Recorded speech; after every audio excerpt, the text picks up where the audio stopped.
भजनिताय गौर राधे श्याम। जप हरे कृष्ण हरे राम। भजनिताय गौर राधे श्याम। जप हरे कृष्ण हरे राम। भजनिताय गौर राधे श्याम। जप हरे कृष्ण हरे राम।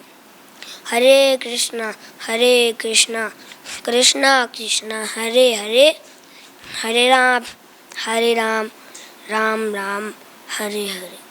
श्री राधे श्याम। श्री भक्तमाल जी की घटना है प्रियादास जी के समय की।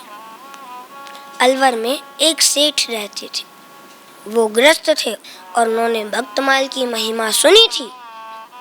फिर तब नाभा गोस्वामी जी तो नहीं विराजते थे, वो तो ठाकुर जी की नित्य सेवा में थे। उस समय प्रियादास जी विराजते थे। तो अलवर के सेठ ने प्रियादास जी की महिमा सुनी थी, तो फिर उनका भी मन हुआ कि हम भी भक्तमाल जी की प्रति लिख कर लेके आए, उनकी रोज पूजा करा करेंगे। फिर वो गए वृंदावन। तब प्रियादास जी वृंदावन में ही विराजते थे। तब उनसे बात करी कि हमने सुना है एक भक्तमाल ग्रंथ होता है और वो भगवान को बहुत अच्छा लगता है और उसमें बहुत सारे भक्तों के चरित्र होते हैं और वो आपने लिखी है। तो प्रियादास जी ने कहा कि आपने सही सुना है, पर लेकिन वो मैंने नहीं लिखी, मैं तो टीकाकार हूँ। बाकी इन सारी भक्तमाल को तो श्री नाभा गोस्वामी जी ने लिखी है। तो फिर उन अलवर के सेठ ने कहा ठीक है, तो फिर आप मुझे इसका प्रति लिख के दे दोगे? तो फिर प्रियादास जी ने कहा कि लिख के भेज तो देंगे, पर लेकिन आप क्या करोगे? तो अलवर के सेठ ने कहा कि हम उनकी रोज पूजा कर लिया करेंगे। तो फिर जो प्रियादास जी थे उन्होंने कहा वैसे आपका बहुत अच्छा विचार है, लिख देंगे, पर जितना सुनने से समझ में आता है उतना पढ़ने से समझ में नहीं आएगा। पर आप कह रहे हैं कि आप पूजा कर दिया करेंगे, आपका इतना अच्छा भाव है, तो हम लिख देते हैं। और पुराने ज़माने में कोई प्रिंट तो थे नहीं, इसलिए फिर उन्होंने सारी भक्तमाल हाथ से ही लिख दी और उन अलवर के सेठ को दे दी। अब वो चले गए।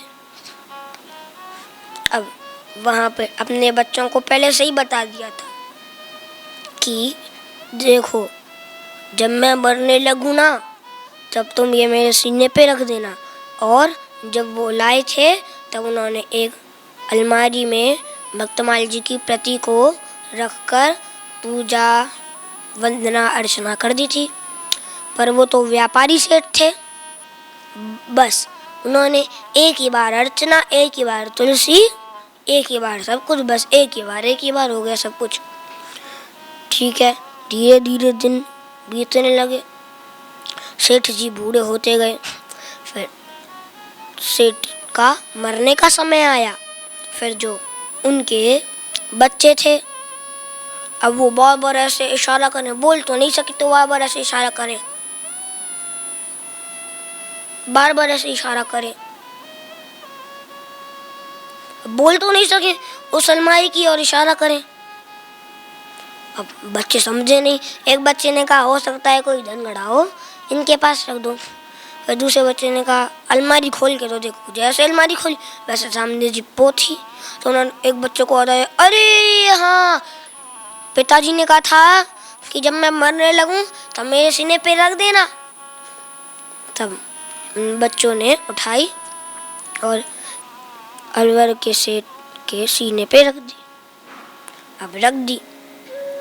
फिर अलवर के सेठ की वाणी खुल गई और वो बोलने लगे, राम कृष्ण गोविंदा हरि कृष्ण मुरारी, बहुत से भगवान नाम बोलने लग गए।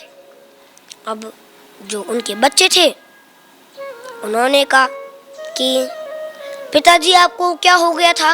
तो जो सेठ थे उन्होंने कहा बेटा अभी मैं मर रहा था तो मुझे यमदूत लेने आए थे, कह रहे थे चल अब तू नरक में जाएगा।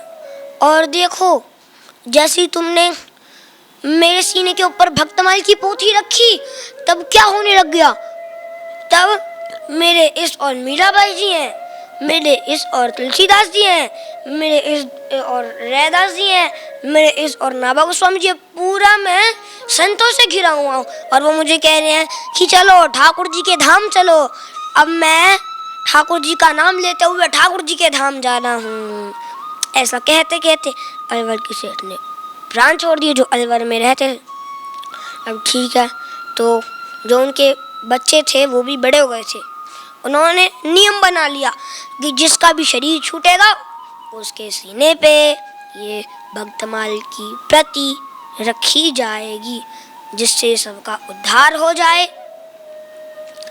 और फिर वो वृंदावन आए और वैष्णव दास जी से ये सारी घटना लिखवाई। श्री राधे श्याम। प्रिय भगवत प्रेमियों, अगर यह वीडियो आपको पसंद आई तो इसको लाइक कीजिए और अधिक से अधिक शेयर कीजिए। परम पूज्य श्री निताई दास जी महाराज जी के YouTube चैनल को सब्सक्राइब करें और पूज्य महाराज श्री की कथाओं को सर्वप्रथम देखने के लिए बेल आइकन दबाना ना भूलें।